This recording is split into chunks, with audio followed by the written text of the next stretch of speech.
काफ़ी सारे कमेंट्स मैंने पढ़े, आ रहा था कि नोटिफिकेशन उनको नहीं जा रहा यूट्यूब वीडियो का।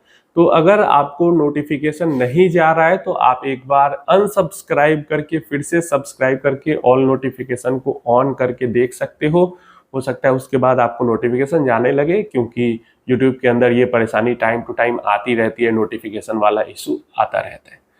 दूसरा, अगर मतलब डायरेक्टली अगर बात करना चाहते हो, कोई परेशानी है, क्वेश्चन है, किसी तरीके की भी कोई दिक्कत है, तो आप इसी वीडियो के डिस्क्रिप्शन बॉक्स में या यूट्यूब चैनल पे भी फेसबुक पेज का लिंक होगा, वहां पे आप डायरेक्टली मैसेज के अंदर आके बात कर सकते हो। किसी भी तरीके का क्वेश्चन परेशानी है वहां पे आप सॉल्व कर सकते हो। काफी सारी अपडेट्स हैं। चलिए सबसे पहले अमेरिका से काफी अपडेट्स आ रही हैं, उसी के बारे में बात कर लेते हैं। सबसे पहले परेशानी जो ये वाली परेशानी शुरू हुई थी H1B वीजा वाली, उसकी ही बात कर लेते हैं। तो यहाँ पे अमेरिका के अंदर जो बिजनेसेस हैं, उनकी जो ट्रेड ऑर्गेनाइजेशन है, जैसे चिप मेकर्स हो गए या नॉर्मल सॉफ्टवेयर वाले बिजनेस हो गए, तो इन बिजनेसेस के जो प्रॉब्लम हो रही है इनको ये H1B वीजा को लेकर, या आगे जो प्रॉब्लम हो सकती है H1B वीजा को लेकर, जो $1 लाख का फीस बढ़ाया गया है, उसको लेकर ट्रंप एडमिनिस्ट्रेशन को बिजनेस की बॉडी ने लेटर लिखा है और मतलब तारीफ की है। अब भाई ट्रंप का तो मतलब बटरिंग तो करनी पड़ेगी ट्रंप की, तो ट्रंप की तारीफ की गई है कि बहुत बढ़िया कर रहे हैं वो, इन्वेस्टिंग यूएस के अंदर में इन्वेस्ट करवा रहे हैं, बिजनेसेस से जॉब बढ़ाने की कोशिश कर रहे हैं, बहुत कुछ तारीफ किया। एंड देन वहां पे लिखा कि ये जो $1 लाख की फीस है H1B वीजा की, इसके कारण हमें काफ़ी सारे जो हमारे इम्पोर्टेंट की पोजीशन है बिजनेस के अंदर में, वो अनफिल्ड रह जाएंगे, वहाँ पे हायरिंग नहीं हो पाएगी, और ग्लोबल टैलेंट्स जिनका हम फायदा उठा सकते हैं अमेरिका के अंदर में अपने बिजनेसेस को ग्रो करने में, उनको हम हायर नहीं कर पाएंगे। ये सब परेशानी के साथ एक लेटर लिखा गया है। अब ट्रंप एडमिनिस्ट्रेशन तो भाई कहता है कि नहीं, हम तो भाई अपना अमेरिका के अंदर के टैलेंट को बढ़ावा देने के लिए हम ये सब कर रहे हैं, लेकिन एक्चुअल बात यही है कि वो ग्लोबल मतलब दूसरे लोगों को जॉब से निकलवाने के लिए, या दूसरे लोगों को जॉब ना मिले, दूसरे कंट्री के लोगों को अमेरिका के अंदर जॉब ना मिले, उसके लिए ये सब कर रहे हैं। भाई पॉलिटिक्स कहीं का भी हो, पॉलिटिक्स के चक्कर में बिजनेस या रियल ग्रोथ में दिक्कत होती ही है। अमेरिका के अंदर थोड़ी कम होती है, दूसरी जगह पे थोड़ी ज्यादा होती है, लेकिन पॉलिटिक्स भाई हर जगह परेशान करता ही करता है। और ये प्रॉपर पॉलिटिक्स का गेम खेला जा रहा है, वीजा को लेके, टैरिफ को लेके, हर कुछ को लेके, ये सब किसी को पता है। लेकिन फिर भी मतलब अमेरिकी बिजनेसेस का हाल तो ऐसा हो चुका है कि एक तरफ कुआं एक तरफ खाई। मतलब ट्रंप के रूल रेगुलेशन से उनको नुकसान हो रहा है, लेकिन फिर भी वो जब ट्रंप के सामने आते हैं या ट्रंप की जहां पे बातचीत होती है वहां पे वो ट्रंप की तारीफ ही करते हैं। मतलब जबरदस्ती ऐसा फील हो रहा है कोई सर पे बंदूक रखवा के तारीफ करवा रहा है, क्योंकि ट्रंप की बुराई करेंगे तो और ज्यादा बिजनेस करना मुश्किल हो जाएगा अमेरिका के अंदर में।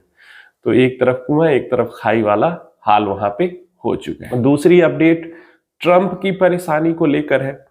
तो एक सर्वे हुआ अमेरिका के अंदर में, और उस सर्वे के रिजल्ट ने ट्रंप की चिंता बढ़ा रखी है।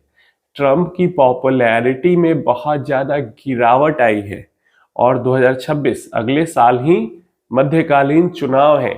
तो उस चुनाव के अंदर अगर ये हार जाते हैं, मतलब इनको सपोर्ट नहीं मिलता है, तो इनकी गवर्नमेंट फेल हो जाएगी। और ये जो अभी सर्वे हुआ था उसके अंदर 47% के आसपास, आई थिंक 47 या 45% के आसपास लोगों ने ट्रंप के फेवर में किया है वोटिंग, और 53% के आसपास जो लोग हैं जो चाहते हैं कि ट्रंप आगे कंटिन्यू न करे, ट्रंप के अगेंस्ट है। और कुछ परसेंटेज जो लोग हैं वो अपना बीच बीच का, उनको कोई मतलब नहीं है, रहे ना रहे उसे कोई फर्क नहीं पड़ता। लेकिन ऑलमोस्ट ये मान सकते हो 40% के आसपास लोग हैं जो अभी भी चाहते हैं कि ट्रंप कंटिन्यू करे, और 53% लोग चाहते हैं कि वो कंटिन्यू ना करे। बड़ा नंबर है, और ये नंबर के बाद ट्रंप की परेशानी और बढ़ ही रही है, क्योंकि टेंशन तो होगा भाई, क्योंकि अगले साल ही चुनाव है, और अगर पॉपुलैरिटी घट रही है तो उसका असर हो सकता है। एंड यहाँ पे इसी कारण हो सकता है ट्रम्प अपना मतलब पूरा फुल जोर लगा रही कैसे भी करके एक बार नोबेल मिल जाए हिस्ट्री में, मतलब नाम वैसे भी तो नाम तो हिस्ट्री में रह ही जाएगा, लेकिन नोबेल ले लेंगे तो एक और अचीवमेंट हो जाएगा उनके लिए, और इसीलिए वो पूरा जोर अपना लगा चुके हैं। बट ऐसी रिपोर्ट्स न्यूज़ेस आ रही है कि इस बार भी इनको नहीं मिलेगा नोबेल प्राइज, देखते हैं क्या होता है।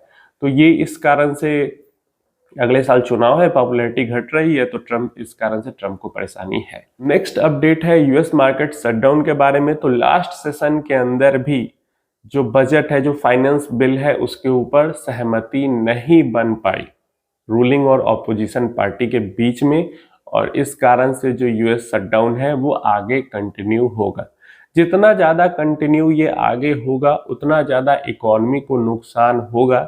ये तो भाई क्लियर चीज़ है कि अगर बंद रहेंगी सर्विसेज तो नुकसान होगा, और सिर्फ इकोनॉमी को नहीं, जो गवर्नमेंट एम्प्लॉय हैं उनको भी नुकसान होगा, क्योंकि जितने दिनों के अनपेड लीव पे वो रहेंगे पैसा तो मिलेगा नहीं, ऐसा नहीं मिलेगा, लेकिन खर्चे तो रुकते नहीं है, तो नुकसान उनको भी है। और जब पैसा नहीं मिलेगा तो वो खर्च कहाँ पर करेंगे, तो अगर ये और लंबा खिंचता है तो डेफिनेटली नुकसान तो होना ही है। हाँ, पास्ट में जो ये बंद हुआ था, यूएस शटडाउन हुआ था, उस टाइम पे स्टॉक मार्केट के अंदर में कोई बड़ा डाउन नहीं देखने को मिला। इसके उल्टा शटडाउन के टाइम पीरियड में भी स्टॉक मार्केट ने पॉजिटिव रिटर्न दिया था। लेकिन जो हर बार हो सकता है, देखो क्योंकि स्टॉक मार्केट के अंदर थोड़ा सा सेंटिमेंट पे काम होता है, तो जब तक सेंटिमेंट बना हुआ है तब तक कोई फर्क पड़ता नहीं है। लेकिन एक्चुअल नंबर्स में अगर दिखने लगेगा कि परेशानी हो रही है इसके कारण, देन वहां पे स्टॉक मार्केट भी रिएक्ट करेगा। तो जब तक स्टॉक मार्केट को फील हो रहा है कि कोई फर्क नहीं पड़ रहा है, क्योंकि पास्ट में नहीं फर्क पड़ा है, इस कारण स्टॉक मार्केट पॉजिटिव है अमेरिका। इंडिया स्पेसिफिक न्यूज की अगर बात करते हैं तो इंडिया अमेरिका ट्रेड डील को लेकर कुछ भी कॉन्क्रीट सॉलिड न्यूज निकल के नहीं आ रही जिस पे भरोसा किया जाए। इधर उधर से कुछ सोर्सेज से न्यूज जरूर आ जाती है कि हाँ ट्रेड डील होने वाला है, जैसा मतलब साल के शुरुआत से आ ही रही, फरवरी मार्च से आ रही, वैसी ही न्यूज आ रही है। कोई सॉलिड कॉन्क्रीट डिटेल निकल के सामने से नहीं आ रहा है। इसके उल्टा हमारी जो फाइनेंस मिनिस्टर है सीतारमन जी, वो बार बार ये आके कहीं देती है, पिछले 2-3 दिनों से न्यूज़ निकल के आ रही है कि जो टैरिफ लगा रहा है उसका हम इम्पैक्ट नहीं होने देंगे, हम बुली नहीं होंगे, हम इम्पैक्ट झेलेंगे, ये सब चीज़ें वो कह रही है। तो इन सब से थोड़ा सा फील ऐसा भी होता है कि मतलब कुछ पॉजिटिव हो नहीं पा रहा है इंडिया अमेरिका के बीच में ट्रेड डील को लेके। मोदी जी एक बार फिर से तारीफ करते हुए दिखे ट्रम्प की, और उन्होंने तारीफ की ट्रम्प के जो गाजा पीस प्लान है उसकी। तो मोदी जी तो भाई पॉजिटिव दिख रहे हैं ट्रम्प की तरफ। इसके अलावा अमेरिका के साथ इंडिया के डील होने से पहले ऐसा लग रहा है कि यूरोपियन यूनियन के साथ डील हो जाएगी, क्योंकि यूरोपियन यूनियन के साथ मतलब काफी पॉजिटिव न्यूज निकल के आ रही है डील को लेके। यूरोप के 4 कंट्रीज का जो ग्रुप है उनके साथ फ्री ट्रेड एग्रीमेंट तो मार्च में ही हुआ था, वो 1 अक्टूबर से तो लागू भी हो चुका है। ओवरऑल यूरोपियन यूनियन के साथ फ्री ट्रेड एग्रीमेंट हो सकता है, या कुछ जो भी टर्म कंडीशन होंगी उसको लेकर जल्दी ही हमें रिजल्ट देखने को मिल जाएगा। क्योंकि यूरोपियन यूनियन की तरफ से ऐसी मतलब स्टेटमेंट्स आई है कि इंडिया का जो स्ट्रॉन्ग ग्रोथ पोटेंशियल है, स्ट्रॉन्ग जो इंपोर्ट डिमांड है, उसको लेकर यूरोपियन यूनियन काफी पॉजिटिव है, और जो इंडिया की ग्रोथ स्टोरी है उसका हिस्सा बनना चाहता है यूरोपियन यूनियन।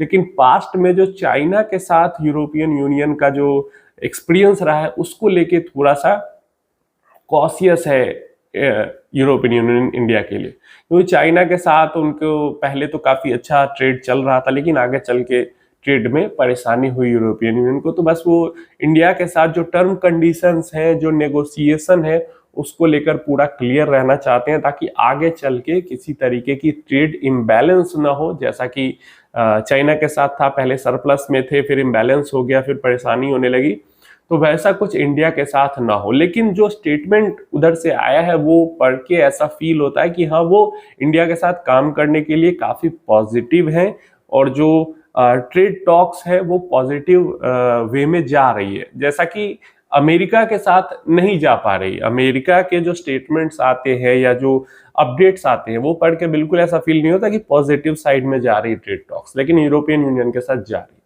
ठीक है भाई, हमें तो डाइवर्सिफाई करना पड़ेगा। अगर अमेरिका नहीं ट्रेड करने देगा या वो मतलब परेशानियां खड़ा करेगा तो भाई और भी कंट्रीज है, हमें अपने पोर्टफोलियो को डाइवर्सिफाई करना पड़ेगा, ट्रेड पोर्टफोलियो को। डाइवर्सिफाई के नाम से मुझे एक और अपडेट आपके पास देने के लिए मतलब याद आ गया ऐसे ही।